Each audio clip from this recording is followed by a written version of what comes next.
네, 오늘도 함께 성탄의 기쁨을 나누는 주일이 되기를 축복합니다. 어, 오늘까지로 마가복음 설교를 제 중간 결산을 한번 하고요. 그리고 다음 주부터는 이제 성탄 설교가 시작되고 연말을 지난 다음에 새해 신년 설교가 있겨난 뒤에 다시 마가복음으로 돌아오도록 하겠습니다. 마가복음은 예수님의 십자가와 모든 부활 사건이 일어난 다음에 쓰여진 복음서입니다. 그래서 우리가 성경을 읽을 때 성경 말씀이 이 사람이 지금 이걸 경험하면서 쓰고 있구나라고 생각하시면 안 되고, 이 모든 사건이 다 지나간 다음에 정리하면서 썼다, 이렇게 생각하고 읽으셔야 성경을 바르게 잘 이해할 수 있습니다. 근데 오늘 본문의 사건인 오병이어 사건이 이 마가복음뿐만 아니고 마가복음, 마태복음, 또 누가복음, 요한복음 4개 복음서에 다 기록이 되어 있습니다. 그래서 이 복음이라는 제목을 가진 4권의 책에 모두 등장한다는 것은 이 사건이 얼마나 중요한 사건인지 우리에게 알려주는 내용인 거죠. 4명의 저자가 각각 자신의 관점에 따라 이 사건을 기록했는데 말하고자 하는 의미도 다 다르게 부여했을 줄로 압니다.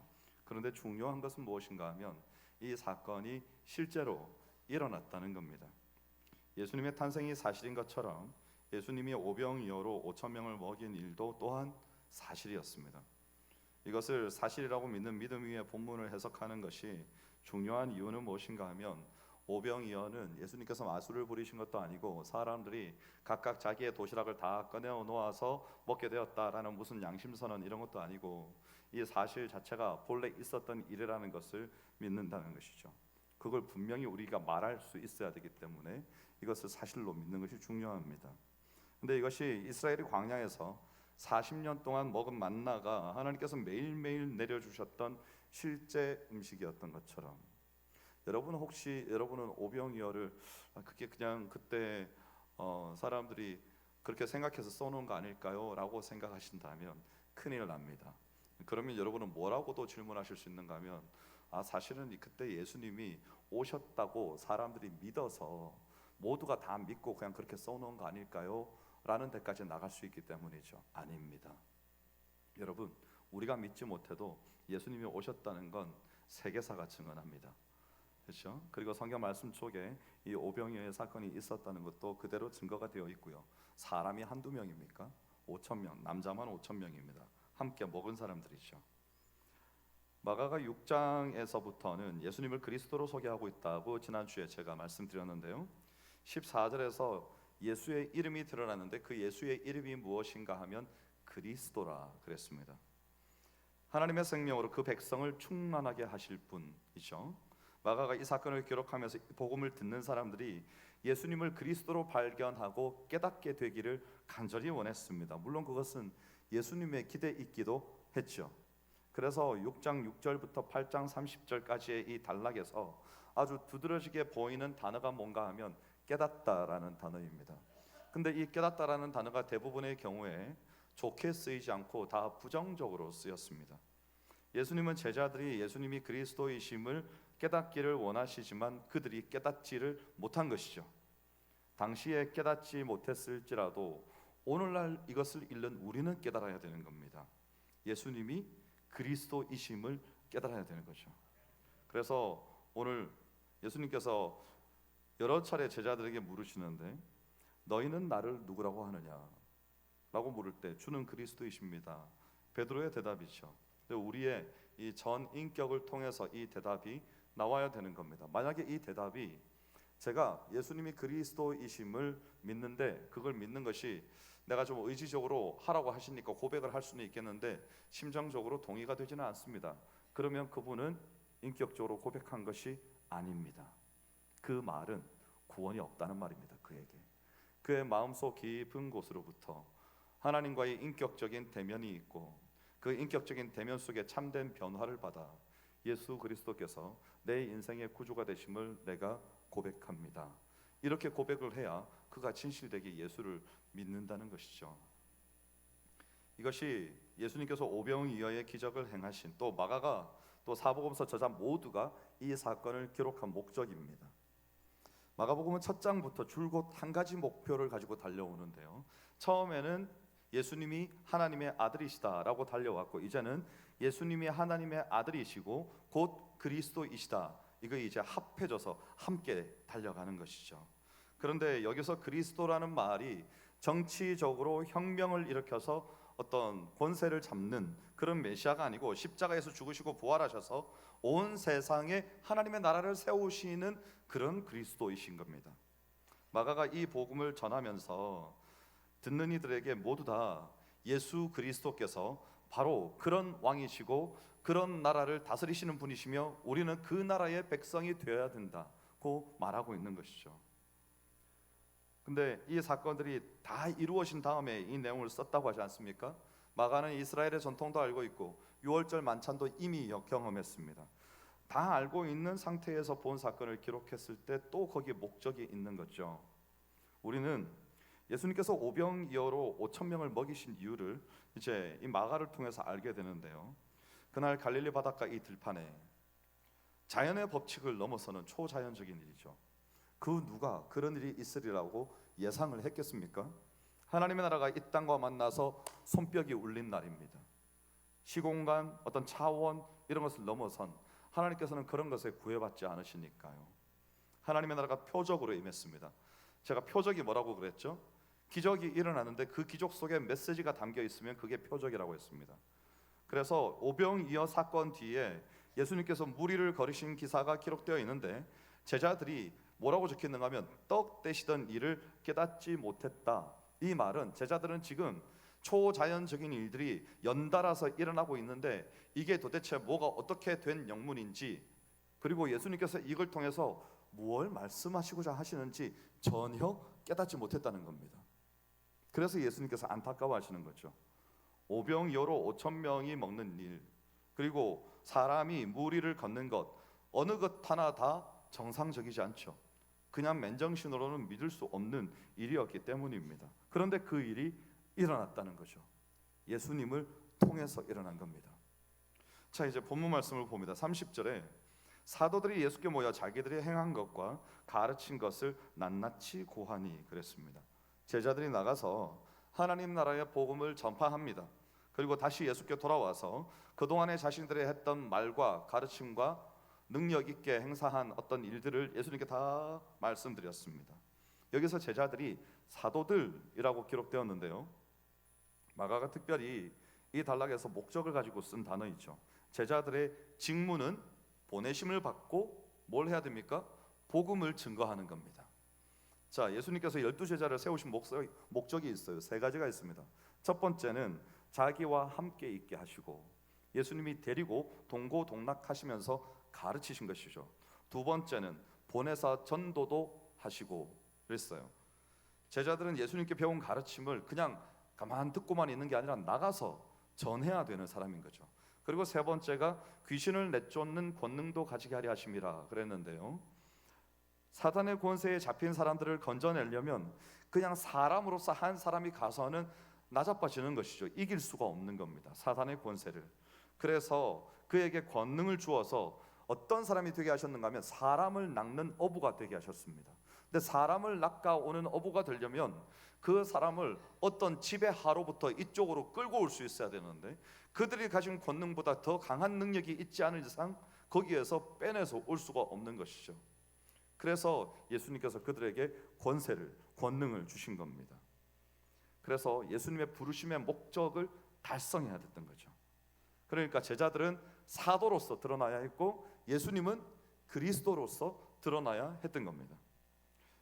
총력을 다해서 첫 번째 전도 사역을 잘 마치고 돌아온 제자들에게 예수님께서 뭐라고 그러셨는가 하면 잠시 쉬어라, 이렇게 말씀하셨습니다. 예수님께서 주신 능력으로 사역을 했죠. 귀신도 쫓아내고 병도 고치고 말씀도 전파하고 이렇게 사역을 하는데, 여러분 왜 쉬라고 하셨을까요? 여기 성가대가 있습니다. 할렐루야 성가대가 있습니다. 할렐루야 성가대가 물론 주일 준비를 위해서 토요일날 일찍 주무셨겠죠. 그런데 예를 들어서 누군가 피곤했다고 생각해 봅시다. 토요일 밤에 일이 있어서 어떤 분은 밤을 샜다든지 이런 일이 있다면 피곤하더라도 성가대가 찬양을 할 때 그 피곤함이 영향을 미칠까요? 그렇지 않습니다. 찬양이 아마도 한 4분 그 정도 남짓한 시간인데 눈 초롱초롱하게 뜨고 찬양하는 동안에는 하나도 피곤함을 느끼지 못하죠. 언제 피곤할까요? 지금 좋은 겁니다. 지금 좋은 거예요. 찬양이 끝났거든요. 좀 마음 푹 놓고 계시죠? 그런 겁니다, 여러분. 제자들이 쉬어야 되는 거예요. 왜냐하면 긴장감을 가지고 예수 그리스도의 복음을 능력 있게 전파했는데 이제 예수님 앞에 왔어요. 다 마치고 왔단 말입니다. 그러니까 긴장도 풀리고 피곤한데 예수님께서 마침 쉬라고 하시는 거죠. 그런데 문제는 뭔가 하면, 자, 지금까지는 예수님이 혼자 복음을 전하셨습니다. 예수님이 혼자 능력을 행사하셨죠. 그래서 사람들이 예수님만 보고 따라다녔습니다. 근데 이제는 어떻게 됐는가 하면요, 12명의 제자가 둘씩 짝을 지어서 쫙 퍼져서 도시 전체로 나갔는데 사람들이 이제는 12사람에게서 복음을 듣게 된 겁니다. 예수 그리스도의 능력을 보게 된 거죠, 그들에게서. 그러니까 예수님 한 사람을 보고 모이던 사람들이 이제는 더 많은 사람들이 같은 복음을 가지고 더 넓은 곳으로 나가서 전파하니까 사람들이 더 많아졌을까요? 적어졌을까요? 많아졌습니다. 그러니까 제자들이 이제 돌아오는데 이제는 무슨 일이 발생했는가 하면 사람들이 처음에는 예수님만 보고 따라오다가 이제는 제자들을 보고 따라오는 사람들까지 합해져서 더 수가 많아진 것이죠. 그래서 오늘 말씀에 보면 음식 먹을 겨를도 없었더라 그랬습니다. 뭘 먹을 겨를도 없이 계속해서 사역을 해야 되는 것이죠. 많은 사람들이 예수님과 제자들을 알아보고 나온 겁니다. 갈릴리 근처 각 마을에서 예수님과 제자들을 그 눈에서 놓치지 않기 위해서. 그렇지 않겠습니까, 여러분? 예수님 같은 분을, 그 제자들 같은 사람들을 어디서 본 적이 있습니까? 그런 능력 있는, 권세 있는 교훈을 본 적도 없고 그런 역사를 경험한 적도 없기 때문에 모두가 다 나온 것이죠. 근데 34절에 보니까 예수께서 나오사 큰 무리를 보시고 그 목자 없는 양 같음으로 인하여 불쌍히 여기사 이에 여러 가지로 가르치시더라 그랬습니다. 예수님과 제자들을 따라온 사람들이 무리를 이루었는데 예수님이 그들을 보니까 목자 없는 양 같은 거예요. 그래서 불쌍히 여긴 겁니다. 이 불쌍히 여기다는 말이 복음서에서 여러 군데 등장하는데, 병자를 고칠 때, 또 아들이 죽은 과부를 보실 때, 강도 만난 자를 불쌍히 여긴 사마리아인에게서, 또 탕자가 집을 나갔다가 다시 돌아올 때 그 아버지의 마음에서, 그리고 또 오늘 무리를 보시고 이럴 때 불쌍히 여기셨다 그랬거든요. 나온 사람들이 목자 없는 양 같았다 이랬습니다. 그래서 예수님이 먹고 쉬러 가신 그곳에서 피곤함, 배고픔 이런 것들을 다 접어두고 다시 백성들을 가르치기 시작한 거죠. 저는 이 말씀이 참 인상적입니다. 가르치셨대요. 계속. 그냥 기적만 행하신 게 아닙니다, 여러분. 계속해서 가르치신 거예요. 그러면 이게 무슨 말인가 하면 백성들은 모르는 상태라는 겁니다. 지금 예수님이 누구신지를 모르는 것도 물론이거니와 하나님의 백성으로 이 땅을 산다는 것이 무엇인지 아무도 모르고 있는 겁니다. 이걸 다 가르치셨다는 거죠. 그들이 분명히 구약에 정통한 이스라엘 백성들인데 그 구약이 진실되게 무엇을 말하는지 아무도 깨닫지를 못하고 있으니까 예수님께서는 항상 가르치십니다. 계속해서 승천하시는 그때까지 가르치시죠. 목자 없는 양이라는 표현도요, 지도자나 왕이 없는 이스라엘 백성들을 말하는 겁니다. 예수님께서 사람들을 보시고 이렇게 말씀하신 이유는 그 당시에 그 부패했던 헤롯 왕, 또 종교 지도자들이 그 아래에 있는 이스라엘 백성들이 예수님 보시기에는 마치 목자 없는 양과 같았다 이 말입니다. 여러분, 우리도 너무 멀쩡하죠. 어쩌면 오늘 우리는 이 시국에 우리도 목자 없는 양 같은지 모르겠습니다. 여러분, 우리 목자가 누굽니까? 하나님이시죠. 감사합니다. 정답을 말씀해 주셔서 감사합니다. 네. 이럴 때마다 우리는 도대체 우리는 누구를 보고 가야 되나 이런 생각을 하게 되는 것이죠. 어떤 때는 기도에도 맥이 빠지는 겁니다.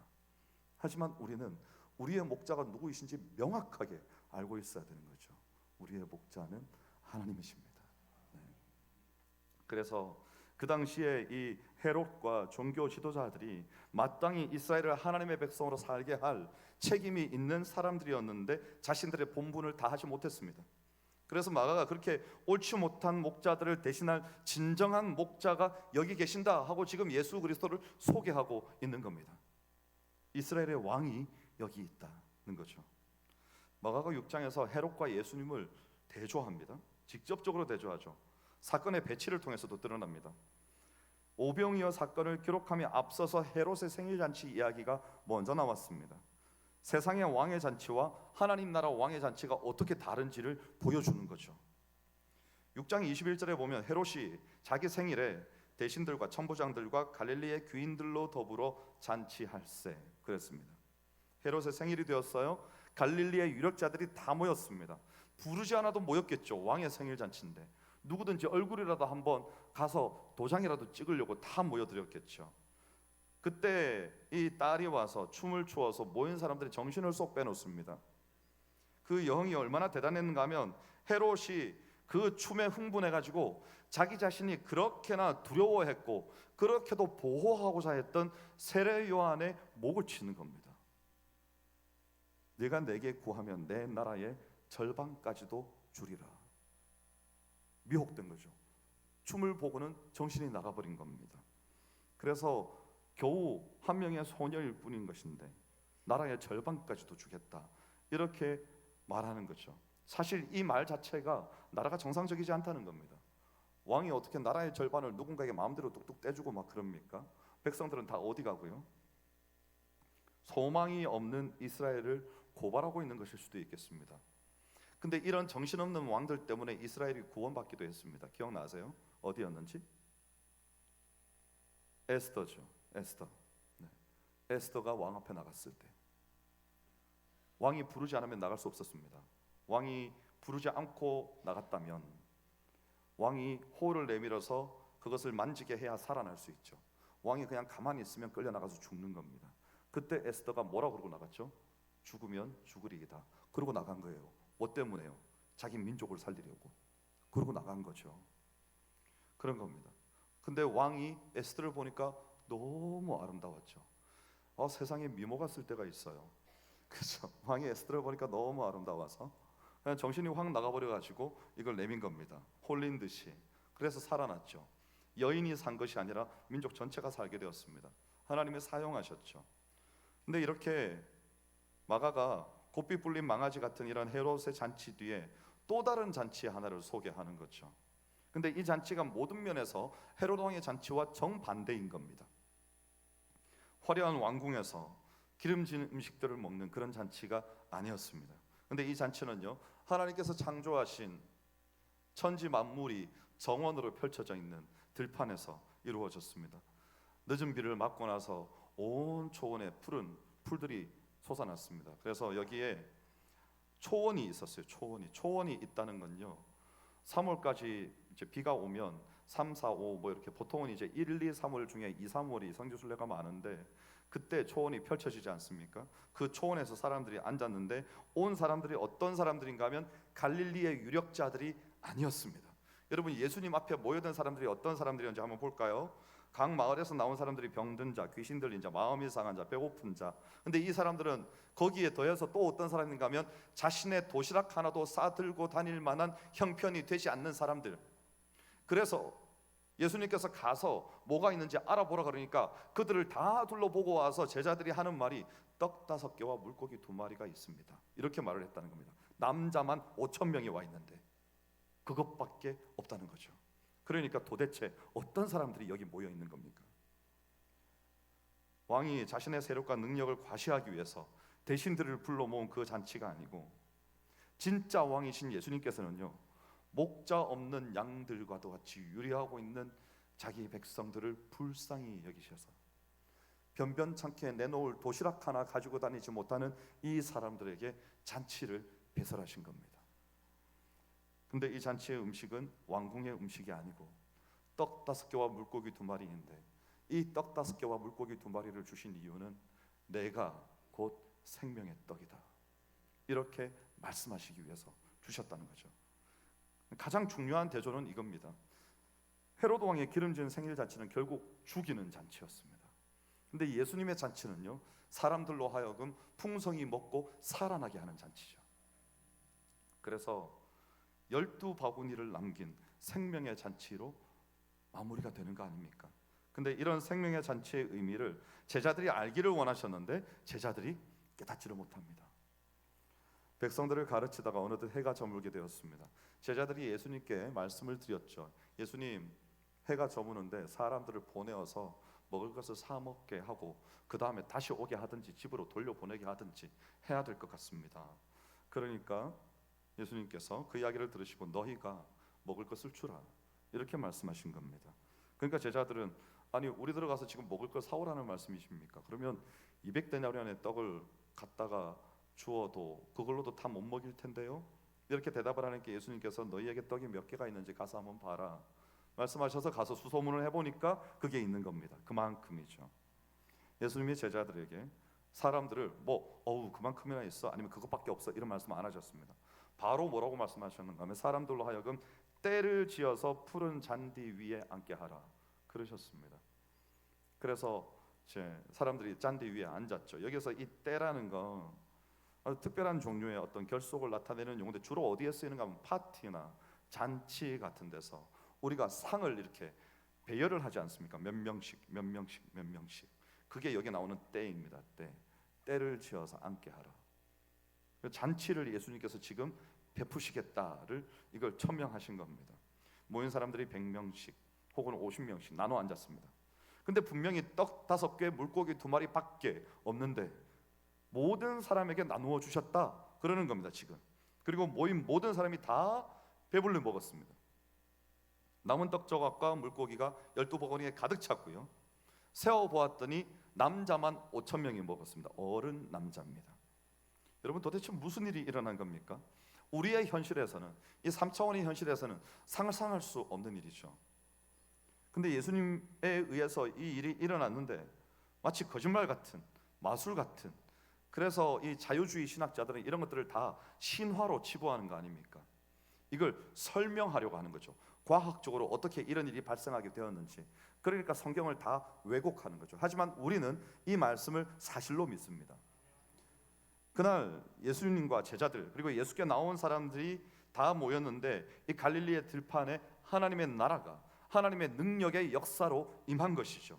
시공간을 초월해서 차원을 넘어서서 눈에 보이지도 않던 하나님인데 결과적으로 보니까 하나님이 지금 여기 계신 겁니다. 이걸 백성들이 깨달았어야 되는 거죠.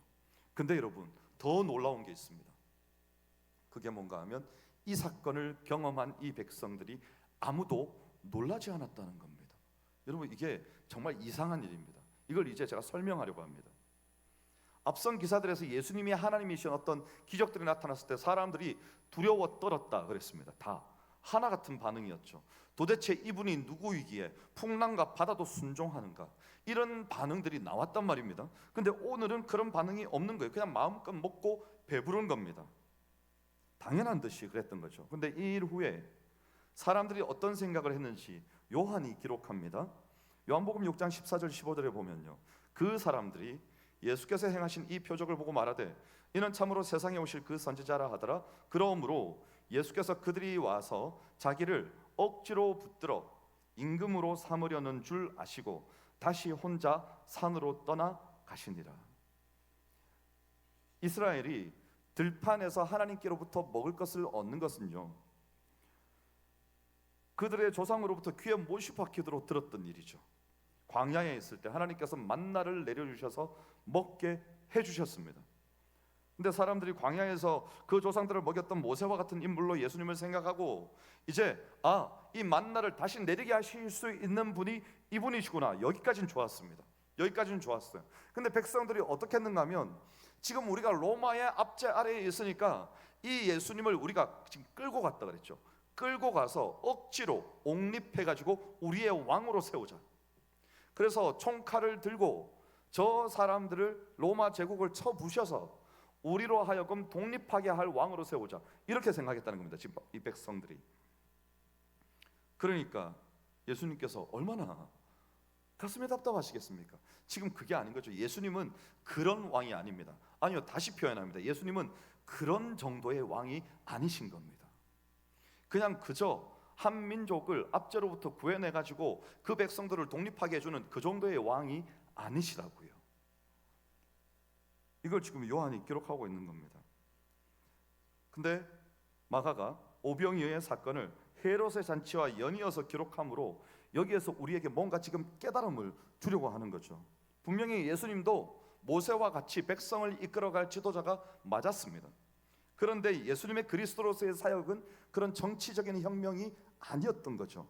오히려 십자가에서 한없이 낮아지셔서 죽기까지 자신을 내어드리는 이 순종을 통해서 우뚝 세워지는 하나님 나라의 왕으로서 오시는, 그리고 그 나라를 세우시는, 그리고 그 나라를 다스리실 왕으로서 우리에게 지금 이걸 나타내 보이시는 겁니다. 영광스러운 하나님의 나라이며 그 나라를 다스릴 백성으로 이것을 전파해 주시는 이유는 너희도 이제부터 하나님 나라 백성이 되어라, 이렇게 말씀하신다는 거죠. 이것이 하나님의 아들인 그리스도께서 그리스도로서 감당해야 될 책무였습니다. 헤롯은요, 왕의 이름은 가지고 있죠. 근데 이스라엘의 참 메시아는 아니었습니다. 자기 이름을 위하여 고관 대작들을 초대해서 기름진 것들을 먹고 백성들은 굶든지 죽든지 전혀 관여하지 않고 그렇게 살던 그런 왕이었습니다. 그리고 예수님이 태어났다 그러니까 처음에 어떤 반응을 보였습니까? 가서 나도 경배하게끔 그가 어디에 있는지 내게 알려라. 왜 그렇게 말했죠? 죽이려고. 왜냐하면 한 나라의 왕이 둘일 수 없으므로 가서 죽여야 후환이 없어지는 거죠. 그런 왕인 겁니다. 못난 왕이죠. 근데 예수님은요, 모든 면에서 이 갈릴리의 왕이었던, 당시의 왕이었던 헤롯과 정반대인 겁니다. 헤롯은 죽이는 왕이고 예수님은 살리는 왕입니다. 그리고 그 그리스도가 왕이 되시는 방법까지도 예수님께서는 낮아지시는 거죠. 높이는 게 아닙니다. 자신을 높여서 권력으로, 권위로 복종시키려는 게 아니고 온 백성이 예수님께서 내가 예수거든, 내가 이런 능력이 있다니까, 이래도 안 따라와, 이렇게 하지 않으셨습니다. 그냥 예수님이 지나가신 자리에는 사람들이 다 달라붙어서 따르는 거죠. 여러분, 그것이 그리스도인의 삶입니다. 누가 내가 앞에서 막 위세를 떠는 게 아니에요. 그냥 지나간 자리를 보고 사람들이 진짜구나 저 사람은, 그러고 따르는 게 그리스도인의 삶인 거죠.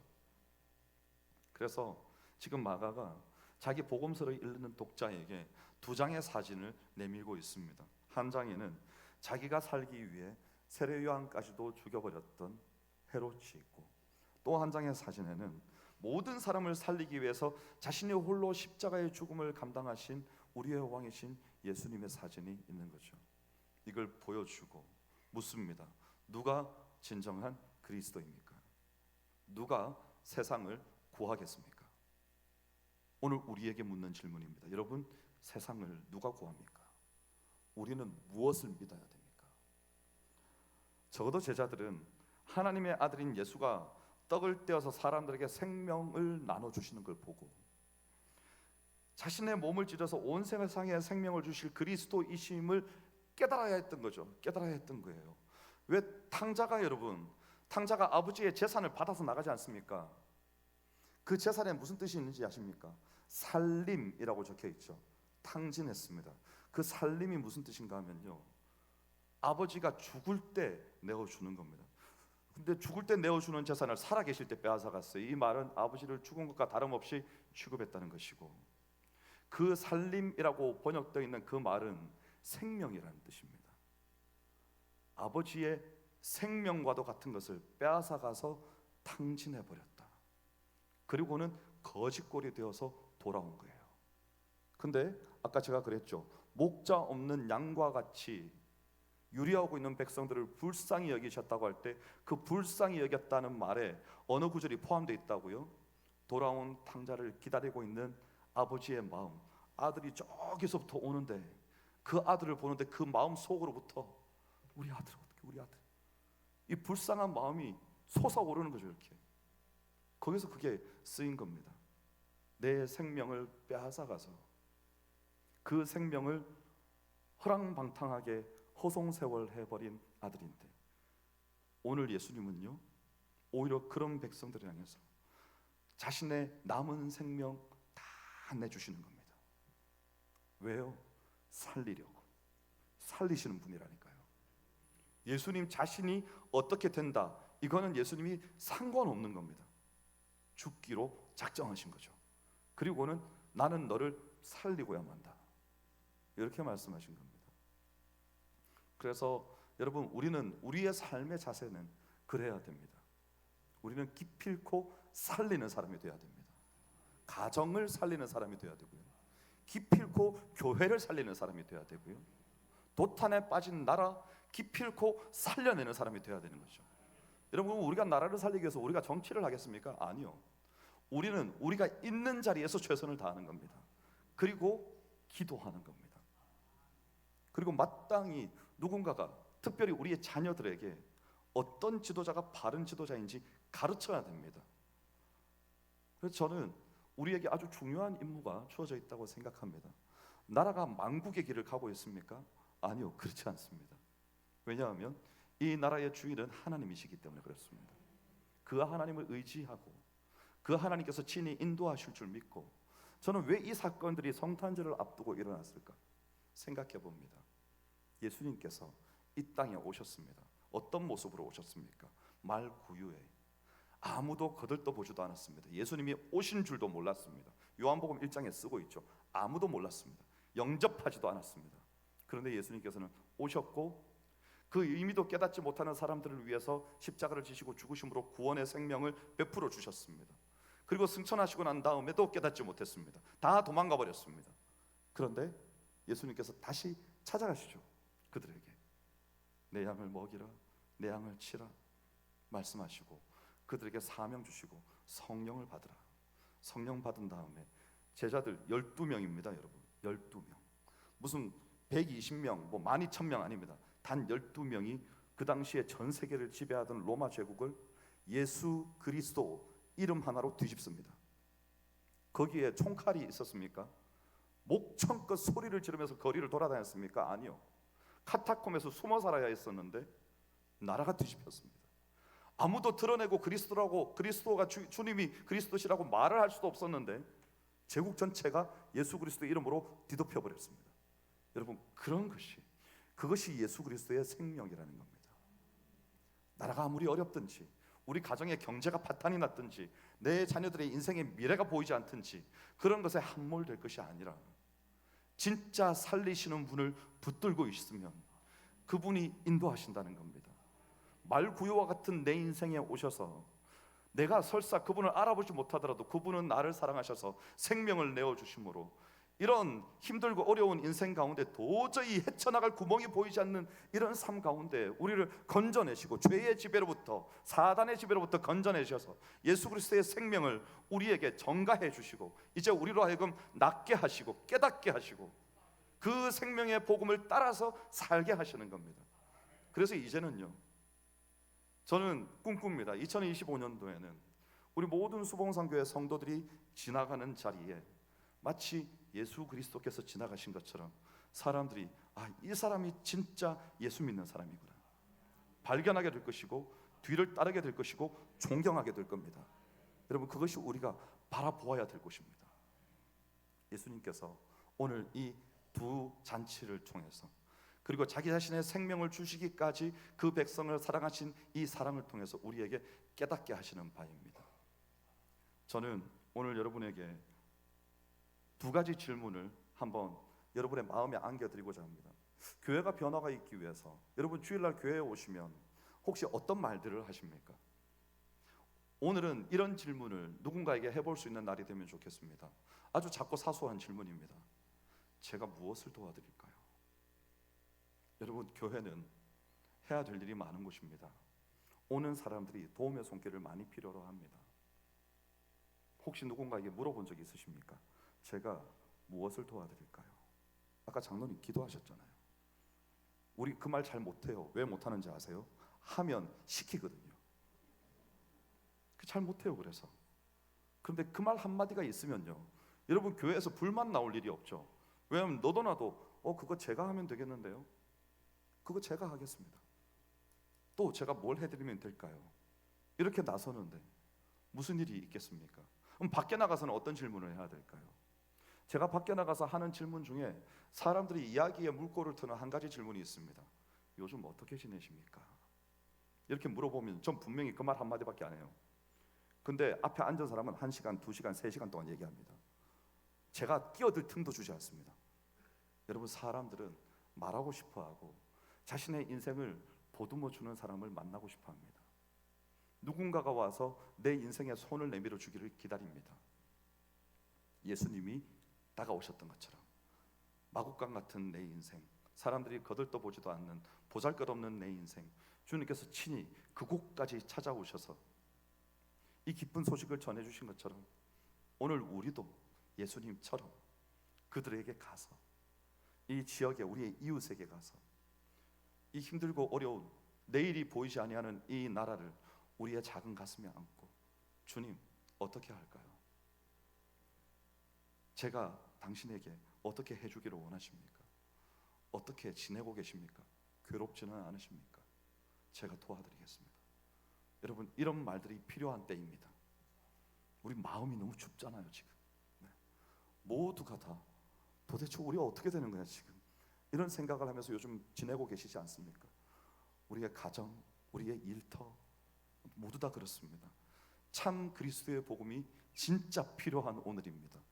이제 여러분, 우리가 세상의 희망이 됩시다. 우리가 세상의 빛이 되고요, 우리가 세상의 소금이 되고요, 내가 녹아 없어지는 것을 두려워하지 않고, 내가 초가 되어서 타버리는 것을 두려워하지 않고, 기꺼이 예수 그리스도를 따르는 인생으로 그 가운데 던져서, 결국 나타나는 것은 예수가 그리스도이시다, 그분이 나를 구원하시기 위해서 오늘 이곳에 오셨다, 이것이 드러나는 여러분의 삶이 되시기를 주의 이름으로 축원합니다. 기도하겠습니다. 하나님, 감사합니다. 오늘 우리에게 말씀하시고 깨닫게 하시고 결단케 하시니 감사합니다. 이 은혜가 우리에게 지속적으로 머물러서 이 연말을 보내면서 바깥은 추울지라도 우리의 마음은, 우리의 손길을 맞잡는 이들은 모두가 따뜻한 하나님의 사랑을 경험하는 우리의 삶이 될 수 있도록 역사하여 주시옵소서. 감사드리며 예수님 이름으로 기도하옵나이다. 아멘. 다 함께 찬송가 105장 찬양하겠습니다.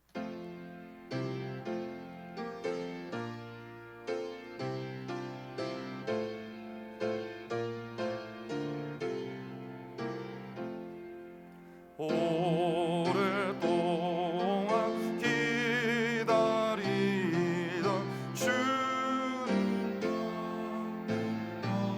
와셔서 죄의 매인 성들을 자유 얻게 하시네.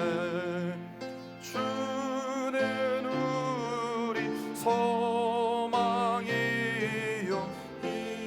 희망이로 되시니, 오래 기다리던 백성 많은 복을 받겠네.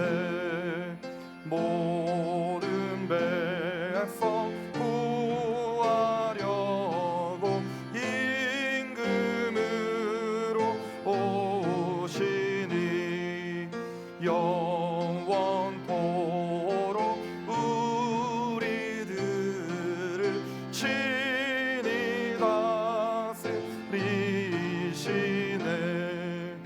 죄로 상한 우리 마음 은혜로서 고치고, 주의 빛난 보좌 앞에 이르도록 하소서. 아멘. 하나님, 감사합니다. 참으로 얼마나 오랫동안 기다렸습니까? 예수님께서는 이미 오셨음에도 불구하고 우리는 어쩌면 영적인 사생아처럼 예수님을 알지만 마치 모르는 사람처럼 살아오지는 않았는지 다시 한번 우리의 삶을 돌이켜봅니다. 생명 주시기 위해서 이 땅에 오셔서 십자가 지셨으며 또한 부활하신 주님을 우리의 소망으로 삼고 우리가 이 자리를 떠날 수 있기를 원합니다. 주여, 그 은혜와 감사, 그 주께서 베푸시는 놀라운 사랑에 감격하여 주님 앞에 이 시간 예물 드리오니, 주님이 예물을 받아주시고 예물이 쓰이는 곳마다 예수가 그리스도이시라고, 예수께서 곧 우리를 구원하실 참된 왕이시라고 외치며 전파하며 우리의 전 생애를 통해 드러내는 놀라운 역사 있게 하여 주시옵소서. 오늘도 함께 예배드리는 사랑하는 환우들, 주께서 찾아가 주셔서 주여 그들에게 위로와 소망을 주시며 치유와 회복을 주시며 주께서 함께 하신다는 이 놀라운 은혜를 깨닫는 시간 되게 하여 주시옵소서. 오늘 예배 시간에 함께하고 있는 사랑하는 미랄부 지체들, 주께서 그들의 심령 가운데에도 찾아가 주셔서 그 깨끗하고 순결한 심령 가운데 그리스도의 복음의 뿌리가 깊이 내려지게 하시고 그 믿음 붙들고 평생 살아갈 때에 하나님 앞에 기뻐함으로 감사함으로 살아가는 우리 지체들 될 수 있도록 주여 역사하여 주시옵소서. 오늘도 우리가 돕는 모든 개척교회들, 선교지들 동일한 역사 베풀어 주시되 더 놀랍고 풍성한 열매들이 맺혀질 수 있도록 주여 함께하여 주시옵소서. 도탄에 빠진 이 나라 주께서 세우시고 주께서 살리시며 백성들이 더 이상 어려움 겪지 아니하도록 주 하나님 새로운 살 길, 생명의 길을 열어 주시옵소서. 우리의 기도를 들으시는 주님께 감사드리오며 참 좋으신 예수님 이름으로 기도하옵나이다. 아멘. 우리 옆에 분에게 고백하겠습니다. 예수님이 그리스도이십니다.